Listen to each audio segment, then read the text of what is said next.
ನಮಸ್ಕಾರ. ನನ್ನ ಹೆಸರು ರೋಹನ್ ಭರತ್ಚಂದ್ರ. ಇವತ್ತಿನ ಬ್ರೇಕಿಂಗ್ ನ್ಯೂಸಿಗೆ ಸ್ವಾಗತ. ಮೊದಲನೇದಾಗಿ ಇವತ್ತಿನ ಬ್ರೇಕಿಂಗ್ ನ್ಯೂಸ್ ಕವರ್ ಮಾಡ್ತೀನಿ, ಮತ್ತೆ ಲಾಸ್ಟಲ್ಲಿ ಒಂದು ಇಂಪಾರ್ಟೆಂಟ್ ಇನ್ಫಾರ್ಮೇಷನ್ ಕೊಡ್ತೀನಿ. ಸೊ ಕಂಪ್ಲೀಟಾಗಿ ಈ ವಿಡಿಯೋ ನೋಡಿ, ಆವಾಗ ಕೆಲವು ಅಪ್ಡೇಟ್ಸನ್ನು ಸಿಕ್ಕಿದಾಗುತ್ತೆ.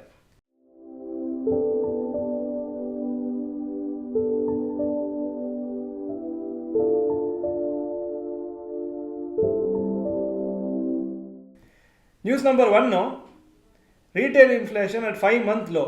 ಇಂಡಿಯಾದು ರಿಟೇಲ್ ಇನ್ಫ್ಲೇಷನ್ 4.31% ಬಂದಿದೆ ಜಾನ್ವರಿ 2024. ಇದು 5-month ಲೋಗೆ ಬಂದಿದೆ.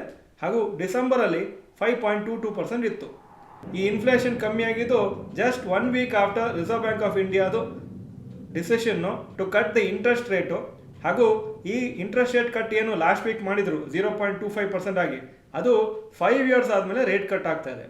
ಫುಡ್ ಇನ್ಫ್ಲೇಷನ್ನು 6%ಗೆ ಬಿದ್ದಿದೆ ಜಾನ್ವರಿಯಲ್ಲಿ. ಹಾಗೂ ಇದರ ಮುಂಚಿನ ಕೆಲವು ತಿಂಗಳಲ್ಲಿ 8% ಪರ್ ಆ್ಯನಮ್ಗಿಂತ ಜಾಸ್ತಿನೇ ಇನ್ಫ್ಲೇಷನ್ ಇತ್ತು. ಸೀರಿಯಲ್ ಇನ್ಫ್ಲೇಷನ್ ಅಂದರೆ ಗೋಧಿ, ಅಕ್ಕಿ, ಈ ಥರ ಸೀರಿಯಲ್ಸ್ ಅಂತ ಕರಿತೀವಿ, ಅದು 6.24% ಆಗಿದೆ ಇನ್ಫ್ಲೇಷನ್ ಜಾನ್ವರಿಯಲ್ಲಿ. ಅದು 6.5% ಇತ್ತು ಡಿಸೆಂಬರಲ್ಲಿ. ವೆಜಿಟೇಬಲ್ ಇನ್ಫ್ಲೇಷನ್ನು 11.4% ಆಗಿದೆ ಕಂಪೇರ್ಡ್ ಟು 26.6%. ಸೊ ಇನ್ಫ್ಲೇಷನ್ ಕಮ್ಮಿ ಇದ್ದರೆ ಒಳ್ಳೆ ನ್ಯೂಸು, ಯಾಕಂದರೆ ಆವಾಗ ಇಂಟ್ರೆಸ್ಟ್ ರೇಟ್ಸು ಕಮ್ಮಿ ಆಗುತ್ತೆ ಮಾರ್ಕೆಟಲ್ಲಿ. News number 2, ITC in talks to acquire MTR foods. ITC ಕಂಪ್ನಿಯವರು ನಾರ್ವೆ ಆರ್ಕ್ಲಾ ASA ಅಂತ ಆ ಕಂಪ್ನಿ, ಅವರು MTR ಫುಡ್ಸನ್ನು ಓನ್ ಮಾಡ್ತಾರೆ. ಅವರನ್ನು $1.4 billion ಅಥವಾ 11,200 crores ಅಪ್ರಾಕ್ಸಿಮೇಟ್ ಆಗಿ ಅವರ ಒಂದು ಸ್ಟೇಕನ್ನು ಪರ್ಚೇಸ್ ಮಾಡಬೇಕಂತಿದ್ದಾರೆ. ಹಾಗೂ ಈ ಆರ್ಕ್ಲಾ ಕಂಪ್ನಿಯವರು 2007 MTRದು ಫುಡ್ ಬಿಸ್ನೆಸ್ಸನ್ನು ಪರ್ಚೇಸ್ ಮಾಡಿದರು. ಅದರ ಮುಂಚೆ MTR ಫ್ಯಾಮಿಲಿ ಅಂದರೆ ಮಯ್ಯ ಫ್ಯಾಮಿಲಿ ಜೊತೆಗೆ ಆ ಬಿಸ್ನೆಸ್ ಇತ್ತು. ಹಾಗೂ ಈ ಆರ್ಕ್ಲಾ ಕಂಪ್ನಿಯವರು ಈಸ್ಟರ್ನ್ ಕಾಂಡಿಮೆಂಟ್ಸ್ ಅಂತ ಅವರು ಒಂದು ಸ್ಪೈಸಸ್ ಕಂಪ್ನಿ, ಅವರನ್ನು 2020 ಅಕ್ವೈರ್ ಮಾಡಿದರು. ಆರ್ಕ್ಲಾ ಕಂಪ್ನಿ ಆ್ಯಕ್ಚುಲಿ ಸೆಪ್ಟೆಂಬರ್ 2024 ಅನೌನ್ಸ್ ಮಾಡ್ತಾಯಿದ್ರು ಅವರು IPO ಮಾಡ್ಬೋದಂತ. ಆದರೆ ಅಕಸ್ಮಾತ್ ಅವರ ವ್ಯಾಲ್ಯೂಯೇಷನ್ ಈ ಥರ ಡೀಲಲ್ಲಿ ಜಾಸ್ತಿ ಆದರೆ ಅವಾಗ IPOನ ಮಾಡೋದಿಲ್ಲ ಅಂತ ಡಿಸೈಡ್ ಮಾಡ್ತಾರೆ. ITC ಅಕಸ್ಮಾತ್ ಈ ಡೀಲನ್ನು ಫೈನಲೈಸ್ ಮಾಡಿದರೆ ಆವಾಗ ಅವ್ರಿಗೆ ಒಳ್ಳೆಯ ಒಂದು ಎಕ್ಸ್ಪೋಷರ್ ಸಿಗುತ್ತೆ ಇಂಡಿಯನ್ ಸ್ಪೈಸಸ್ ಮಾರ್ಕೆಟ್ ಹಾಗೂ ರೆಡಿ ಟು ಕುಕ್ ಫುಡ್ ಕ್ಯಾಟಗರಿಯಲ್ಲಿ. ಯಾಕಂದರೆ ಆರ್ಕ್ಲಾ ಹತ್ರ ಒಳ್ಳೆಯ ಒಂದು ಮಾರ್ಕೆಟ್ ಶೇರ್ ಇದೆ ಸೌತ್ ಇಂಡಿಯಾದಲ್ಲಿ. ಹಾಗೂ ಅವರ 2,400 crore ರೆವೆನ್ಯೂ ಬರುತ್ತಾ ಇರೋದೇ ಮೇನ್ಲಿ ಸೌತ್ ಇಂಡಿಯಾದಲ್ಲಿ. News number 3, CAMPA Cola gets presenting rights ಇನ್ IPL. ರಿಲಯನ್ಸ್ ಕನ್ಸ್ಯೂಮರ್ ಪ್ರಾಡಕ್ಟ್ಸ್ ಅದು ಕ್ಯಾಂಪಾ ಕೋಲಾ ಅಂತ ಇವರು ಕಾಂಪಿಟೇಷನ್ ಕೊಡ್ತಾ ಇರೋದು ಕೋಲಾ ಮತ್ತು ಪೆಪ್ಸಿಗೆ. ಅವರು ಪ್ರೆಸೆಂಟಿಂಗ್ ರೈಟ್ಸಿಗಂತ 200 crores ಕೊಟ್ಟು ಮೋಸ್ಟ್ಲಿ ಆ ಡೀಲನ್ನು ಫೈನಲೈಸ್ ಮಾಡ್ತಾ ಇದ್ದಾರೆ IPLಲ್ಲಿ. ಇದರ ಮುಂಚೆ ಥಮ್ಸ್ ಅಪ್ ಆ ಪ್ರೆಸೆಂಟಿಂಗ್ ರೈಟ್ಸ್ ಇಟ್ಕೊಂಡಿದ್ರು. ಇದು ಫಸ್ಟ್ ಸಮ್ಮರ್ ಆಗುತ್ತೆ ಕೋಲಾ ಕಂಪ್ನೀಸು ಡೈರೆಕ್ಟಾಗಿ ಕಾಂಪಿಟೇಷನ್ ಮಾಡ್ತಾ ಇರೋದು. ಯಾಕಂದರೆ ಇದರ ಮುಂಚೆ ಕ್ಯಾಂಪಾ ಕೋಲಾ ಅವರು ಬರೀ ಕೆಲವು ಒಂದು ರೀಜನ್ಸಲ್ಲಿ ಸೇಲ್ ಮಾಡ್ತಾ ಇರೋ ಪ್ರಾಡಕ್ಟ್ಸು. ಈ ವರ್ಷ ಎಲ್ಲ ಆಲ್ ಓವರ್ ದ ಕಂಟ್ರಿ ಅವರ ಪ್ರಾಡಕ್ಟ್ಸು ಡಿಸ್ಟ್ರಿಬ್ಯೂಟ್ ಆಗ್ತಾ ಇದೆ. ಸೊ ಕೋಲಾ ಮತ್ತು ಪೆಪ್ಸಿಗೆ ಒಳ್ಳೆ ಕಾಂಪಿಟೇಷನ್ ಕೊಡ್ಬೋದು ಅಂತ ಎಕ್ಸ್ಪೆಕ್ಟೇಷನ್ ಇದೆ. News number 4, Asia's richest families list. Bloomberg list of Asia's richest ಫ್ಯಾಮಿಲೀಸಲ್ಲಿ ಅವರು ಅನೌನ್ಸ್ ಮಾಡಿದ್ದಾರೆ. ಟಾಪ್ 20 4 ಇಂಡಿಯನ್ ಫ್ಯಾಮಿಲೀಸ್ ಇದೆ. ಅದರಲ್ಲಿ Mukesh Ambani family 7.87 lakh crores ಅವ್ರದ್ದು ಟೋಟಲ್ ನೆಟ್ವರ್ತು. ಮಿಸ್ತ್ರಿ ಫ್ಯಾಮಿಲಿ ಇವ್ರದ್ದು ದೊಡ್ಡ ಟಾಟಾ ಗ್ರೂಪ್ ಕಂಪ್ನಿಯಲ್ಲಿ ಸ್ಟೇಕ್ಸ್ ಇದೆ 3.26 lakh crores worth. Jindal family 2.44 lakh crores. Birla 2 lakh crores worth ಅವ್ರದ್ದು ನೆಟ್ವರ್ತ್ ಇದೆ ಅಂತ ಇವರು ಹೇಳ್ತಾ ಇದ್ದಾರೆ. ಎಂಟೈರ್ ಫ್ಯಾಮಿಲಿ ಇದು ಅದು. ಹಾಗೂ ಅದಾನಿ ಗ್ರೂಪ್ ಅವ್ರದ್ದು ಫ್ಯಾಮಿಲಿ ಇದು, ಅವ್ರು ಏನೋ ಇಲ್ಲಿ ಲಿಸ್ಟ್ ಮಾಡಿಲ್ಲ, ಯಾವ ರೀಸನ್ಗೆ ಅಂತ ಗೊತ್ತಿಲ್ಲ. News number 5, rapid news. Union finance minister Nirmala Sitharaman ಅವರು ನ್ಯೂ ಇನ್ಕಮ್ ಟ್ಯಾಕ್ಸ್ ಬಿಲ್ಲನ್ನು ಪಾರ್ಲಿಮೆಂಟಲ್ಲಿ ಪ್ರೆಸೆಂಟ್ ಮಾಡಿದ್ದಾರೆ. ಹಾಗೂ ಇದು 1st April 2026 ಇಂಪ್ಲಿಮೆಂಟ್ ಆಗುತ್ತೆ ಅಂತ ಹೇಳಿದ್ದಾರೆ. ಫೈನಾನ್ಸ್ ಮಿನಿಸ್ಟರ್ ಇನ್ಫಾರ್ಮ್ ಮಾಡಿದ್ದಾರೆ number of income tax sections ಕಮ್ಮಿ ಆಗಿದೆ ಟು ಓನ್ಲಿ 536. ಹಾಗೂ number of words income tax ಆ್ಯಕ್ಟಲ್ಲಿ 5.55 lakhs ಇತ್ತು, ಅದು ಈಗ ಹಾಫಿಗೆ ರೆಡ್ಯೂಸ್ ಆಗುತ್ತೆ ಅಂತ. ಈಗ ಇವತ್ತಿನ ಸ್ಟಾಕ್ ಮಾರ್ಕೆಟ್ ಅಪ್ಡೇಟಿಗೆ ಬರ್ತಾ ಇದ್ದೀನಿ.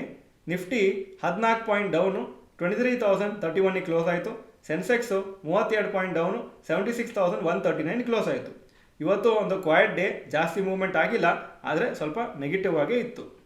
Point number 2, today's top Nifty 50 gainers and losers. Top gainers Bajaj Finserv 3.38% up, Sun Pharma 3.09% up, Tata Steel 3% Appu.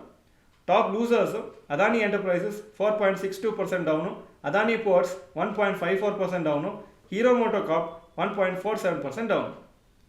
Point number 3, Today's top Nifty Next 50 gainers and losers. Top gainers Chola Investment 2.88% up, Power Finance Corporation 2.84% up, Bajaj Holdings 2.23% up.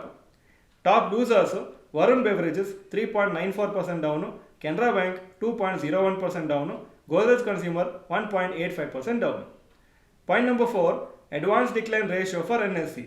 Advances 1217 ಕಮ್ಮಿ ಆಗಿದ್ದು 1357, so 47% up, 53% down. Point number 5, yesterday's FII and DII investment data. Foreign institutional investors 4,969 crores net sales, domestic institutional investors 5,929 crores net purchases. Point number 6, today's gold and silver price. Gold price 8,705 per gram, silver 99.5 per gram. Point number 7, today's rupee value. ಒಂದು US dollar 86.88 rupees, ಒಂದು euro 90.57 rupees. Point number 8, stocks near 52-week high. Kotak Mahindra Bank 52-week high 1,993, closing 1,973. Muthoot Finance 2,335, 52-week high, closing 2,318. Shree Cements 28,750, 52-week high, closing price 28,225. Point number 9, stocks near 52-week low. Astral 52-week low 1,367, closing 1,371. Colgate 2,470, 52-week low, closing 2,475. Hero MotoCorp 3,945, 52-week low, ಹಾಗೂ closing price 3,957. Point number 10, global cues today. Hong Kong markets 0.2% down, Japan 1.26% up, Germany 1.21% up, France 1.07% up, UK 0.86% down, ಹಾಗೂ Nasdaq ನಿನ್ನೆ flat ಆಗಿ close ಆಯಿತು 0.03% up. So ಎಲ್ಲ markets actually positive ಆಗಿದ್ದರು, ನಮ್ಮ markets ಸುಮಾರು ದಿನದಿಂದ ಡಲ್ ಇದೆ. ಅಫ್ಕೋರ್ಸ್ ನಮ್ಮ ವ್ಯಾಲ್ಯೂಯೇಷನ್ಸು ಕಂಪ್ಯಾರಿಟಿವ್ಲಿ ಜಾಸ್ತಿನೇ ಇತ್ತು, ಹಾಗೂ ತುಂಬ ಒಳ್ಳೆ ರಿಟರ್ನ್ಸ್ ಬಂದಿತ್ತು 2023-24 ಟೈಮಲ್ಲಿ. ಸೊ ಇದು ಇವತ್ತಿನ ಬ್ರೇಕಿಂಗ್ ನ್ಯೂಸು. ಈಗ ಕೆಲವು ಇಂಪಾರ್ಟೆಂಟ್ ಅಪ್ಡೇಟ್ಸು. ನೀವು ನೋಡ್ತಾ ಇದ್ದಾಗೆ ನಾವು ಬರೀ ಬ್ರೇಕಿಂಗ್ ನ್ಯೂಸ್ ಅಂತ ಮಾಡ್ತಾಯಿತ್ತು ಲಾಸ್ಟ್ ಒಂದು 4-5 ದಿವಸ. ಮೇನ್ಲಿ ಏನು ರೀಸನ್ ಅಂದರೆ, ಸೆಬಿ ಒಂದು ವಾರ 10 ದಿವಸ 15 ದಿವಸ ಹಿಂದೆ ಒಂದು ಇಂಪಾರ್ಟೆಂಟ್ ಸರ್ಕ್ಯುಲರ್ ತಂದಿದ್ದಾರೆ. ಯಾರೇ ಸ್ಟಾಕ್ ಮಾರ್ಕೆಟ್ ಬಗ್ಗೆ ಮಾತಾಡ್ತಾ ಇದ್ರು ಅವರು ಸ್ಪೆಸಿಫಿಕ್ ಸ್ಟಾಕ್ ಬಗ್ಗೆ ಮಾತಾಡಬಾರ್ದು ಅಂತ. ಅಂದರೆ ಟೈಟನ್ ಬಗ್ಗೆ ಇರಲಿ, ಇನ್ಫೋಸಿಸ್ ಬಗ್ಗೆ ಇರಲಿ, ರಿಲಯನ್ಸ್ ಬಗ್ಗೆ ಇರಲಿ, ನೀವು ಆ ಸ್ಟಾಕ್ ಪ್ರೈಸ್ ತಗೊಂಡು ಆ ಕಂಪ್ನಿ ಬಗ್ಗೆ ಯಾವ ಅನಾಲಿಸಿಸ್ ಮಾಡಬಾರ್ದು ಅಂತ. ಅಂದರೆ ಅವರ ಉದ್ದೇಶ ಏನಂದರೆ, ಯಾರು ಆ ಪರ್ಟಿಕ್ಯುಲರ್ ವಿಡಿಯೋ ನೋಡಿಕೊಂಡು ಇನ್ಫ್ಲುಯೆನ್ಸ್ ಆಗಿ ಅವರು ಇನ್ವೆಸ್ಟ್ ಮಾಡಬಾರ್ದು. ಏನಿದ್ರು ಸ್ವಂತ ರಿಸರ್ಚ್ ಮಾಡಬೇಕು, ಸ್ವಂತ ಅನಾಲಿಸಿಸ್ ಮಾಡಬೇಕು, ಮತ್ತೇ ಇನ್ವೆಸ್ಟ್ ಮಾಡಬೇಕಂತ. ಸೊ ಈ ರೂಲ್ಸು ತುಂಬ ಸ್ಟ್ರಿಕ್ಟ್ ಇದೆ ಹಾಗೂ ತುಂಬ ಕ್ಲಿಯರ್ ಆಗಿದೆ. ನೀವು ಇಂಡಿವಿಜುವಲ್ ಸ್ಟಾಕ್ಸ್ ಬಗ್ಗೆ ಮಾತಾಡಬಾರ್ದು. ಏನಿದ್ರು ನಿಫ್ಟಿ ಈ ಥರ ಆಯಿತು, ನಿಫ್ಟಿ ಆ ಥರ ಆಯಿತು ಅಂತ ಮಾತಾಡ್ಬೋದು. ಕಂಪ್ನಿದು ಈ ಥರ ರಿಸಲ್ಟ್ಸ್ ಬಂತು, ಕಂಪ್ನಿ ಈ ಥರ ಒಳ್ಳೆ ರಿಸಲ್ಟ್ಸ್ ಕೊಟ್ಟಿದೆ, ಅಥವಾ ಕಂಪ್ನಿ ಈ ಥರ ಸ್ಟ್ಯಾಟಿಸ್ಟಿಕ್ಸ್ ಇದೆ ಅಂತ ಫಂಡಮೆಂಟಲ್ ಅನಾಲಿಸಿಸ್ ಇರಲಿ, ಬೇರೆ ಯಾವ ಇನ್ಫಾರ್ಮೇಷನ್ ಕೊಡಬಾರ್ದು ಇಂಡಿವಿಜುವಲ್ ಸ್ಟಾಕ್ಸ್ ಬಗ್ಗೆ ಅಂತ ಹೇಳಿದ್ದಾರೆ. ಸೊ ಅದರಿಂದ ನಾವು ಸುಮಾರು ದಿನದಿಂದ ವೀಡಿಯೋಸ್ ಮಾಡ್ತಿಲ್ಲ, ಹಾಗೂ ಆ ರೂಲ್ಸು ಏನು ಹೇಗೆ ಇಂಪ್ಯಾಕ್ಟ್ ಆಗ್ತದೆ ಅಂತ ನಾವು ಇನ್ನೂ ಅದ್ರ ಬಗ್ಗೆ ಯೋಚನೆ ಮಾಡ್ತಾ ಇದ್ದೀವಿ. ಅದಕ್ಕೋಸ್ಕರನೇ ಮುಂದೆ ಎಲ್ಲಿವರೆಗೆ ನಾವು ಸ್ಟಾಕ್ಸ್ ಬಗ್ಗೆ ಇನ್ಫಾರ್ಮೇಷನ್ ಕೊಡ್ಬೋದು ಅಂದರೆ ಜನರಲ್ ಇನ್ಫಾರ್ಮೇಷನ್, ನಮ್ಮ ಚಾನಲಲ್ಲಿ ಯಾವಾಗಲೂ ಜನರಲ್ ಇನ್ಫಾರ್ಮೇಷನ್ ಕೊಡ್ತೀವಿ. ಈ ಥರ ನ್ಯೂಸ್ ಆಯಿತು, ಈ ಥರ ಆಯಿತು ಅಂತ, ಅದು ಕೊಡಬಾರ್ದಂತ ಒಂದು ರೂಲ್ಸ್ ಬಂದಿದೆ. ಆವಾಗ ನಾವು ಸ್ಪೆಸಿಫಿಕ್ ಆಗಿ ಸ್ಟಾಕ್ಸ್ ಬಗ್ಗೆ ಏನು ಮಾತಾಡೋಕ್ಕಿರೋದಿಲ್ಲ. ಏನಿದ್ರು ನಾವು ಜನರಲ್ ಇನ್ಫಾರ್ಮೇಷನ್ ಕೊಡಬೇಕಾಗುತ್ತೆ. ಫಾರ್ ಎಕ್ಸಾಂಪಲ್ ಬಜೆಟ್ ಈ ಥರ ಆಯಿತು, ಫಾರ್ ಎಕ್ಸಾಂಪಲ್ ಫೈನಾನ್ಸ್ ಮಿನಿಸ್ಟ್ರಿ ಈ ಥರ ಅನೌನ್ಸ್ಮೆಂಟ್ ಮಾಡಿದರು, ಈ ಥರ ಇನ್ನೊಂದು ಟ್ಯಾಕ್ಸ್ ಹಾಕಿದ್ದಾರೆ, ಎಲ್ಲನೂ ಆ ಥರ ಇನ್ಫಾರ್ಮೇಷನ್ ಕೊಡ್ಬೋದು. ಸ್ಪೆಸಿಫಿಕ್ ಸ್ಟಾಕ್ಸು ಮೊದಲೇ ನಾವೇನು ಯಾವುದೂ ಮಾತಾಡ್ತಿರ್ಲಿಲ್ಲ, ರೆಕಮೆಂಡ್ ಮಾಡ್ತಿರ್ಲಿಲ್ಲ. ಆದರೆ ಈಗ ಯೂಟ್ಯೂಬಲ್ಲಿ ಅದನ್ನು ಮೆನ್ಷನೂ ಮಾಡಬಾರ್ದು ಅಂತ ಈ ಥರ ಹೇಳ್ತಾ ಇದ್ದಾರೆ. ಅದು ಸೆಬಿದ ರೂಲ್ಸು, ನಿಮಗೆ ಗೊತ್ತಿದೆ. ನಾವಂತೂ ಯಾವಾಗಲೂ ಸಿನ್ಸಿಯರಾಗಿ ಆನೆಸ್ಟಾಗಿ ಕೆಲಸ ಮಾಡ್ತೀವಿ.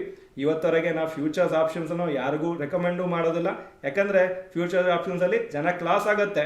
ನಾವು ಅದನ್ನೇನೋ ಕೋರ್ಸ್ ಮಾಡಿಕೊಂಡು ದುಡ್ಡು ಮಾಡ್ಬೋದಿತ್ತು, ಮಾಡ್ತಾ ಇಲ್ಲ. ಯಾಕಂದರೆ ಜನ ಫ್ಯೂಚರ್ಸ್ ಆಪ್ಷನ್ಸ್ ಮಾಡಿ ಲಾಸ್ ಮಾಡ್ಕೊಳ್ತಾರೆ. ಅದು ನಾವು ಬೇರೆಯವ್ರಿಗೆ ಹೇಳ್ಕೊಟ್ಟು ಯಾವ ಪ್ರಯೋಜನ ಇಲ್ಲ ಅಂತ ಗೊತ್ತು. ಯಾಕಂದರೆ ಸೆಬಿ ಸ್ಟ್ಯಾಟಿಸ್ಟಿಕ್ಸೇ ಹೇಳುತ್ತೆ 93% ಲಾಸ್ ಮಾಡ್ತಾರಂತ. ಸುಮಾರು ಜನ ನೀವು ನೋಡಿರ್ಬೋದು, ಫ್ಯೂಚರ್ಸ್ ಆಪ್ಷನ್ಸ್ ಮಾಡಿ ಅಂತ ರೆಕಮೆಂಡ್ ಮಾಡ್ತಿರ್ತಾರೆ. ಅದನ್ನು ರೆಕಮೆಂಡೇಶನ್ ಪ್ರಕಾರ ಮಾಡಬಾರ್ದು ಈಗ ಅಂತ ಸೆಬಿ ರೂಲ್ಸ್ ಬಂದಿದೆ. ಎನಿವೆ ಅವ್ರು ಮಾಡ್ಕೊಂಡು ಹೋಗ್ತಾರೆ. ನಾವು ಅಂತೂ ಆನೆಸ್ಟ್ ಸಿಟಿಸನ್ಸು, ಏನು ರೂಲ್ಸ್ ಇರುತ್ತೆ ಅದನ್ನು ನಾವು ಫಾಲೋ ಮಾಡೋದು ನಮ್ಮ ಕರ್ತವ್ಯ ಆಗುತ್ತೆ. ನಾವು ತುಂಬ ಸ್ಟ್ರಿಕ್ಟಾಗಿ ಫಾಲೋ ಮಾಡ್ತೀವಿ. ಎನಿವೆ ಮುಂದಿನ ದಿನಗಳಲ್ಲಿ ಲೆಟಸ್ ಸಿ ಏನು ಆ ರೂಲ್ಸ್ ಏನು ಹೇಳುತ್ತೆ ಹಾಗೂ ಅದನ್ನು ಹೇಗೆ ನಾವು ಅದು ಬಿಟ್ಟು ಸ್ಟಾಕ್ ಸ್ಪೆಸಿಫಿಕ್ ಇನ್ಫಾರ್ಮೇಷನ್ ಬಿಟ್ಟು ಬೇರೆ ಏನಾದರೂ ಜನರಲ್ ಇನ್ಫಾರ್ಮೇಷನ್ ನಮ್ಮ ಚಾನಲಲ್ಲಿ ಏನು ಕೊಡೋದು ಹೇಗೆ ಕೊಡೋದು ಅಂತ ಯೋಚನೆ ಮಾಡಿ ಮತ್ತೆ ಹಾಕ್ತೀವಿ. So thank you very much. ಇದೊಂದು ಸಣ್ಣ ಅಪ್ಡೇಟ್ ನಿಮಗೆ. ಇದು ಇವತ್ತಿನ ಬ್ರೇಕಿಂಗ್ ನ್ಯೂಸು. ನಮಸ್ಕಾರ. Have a good day.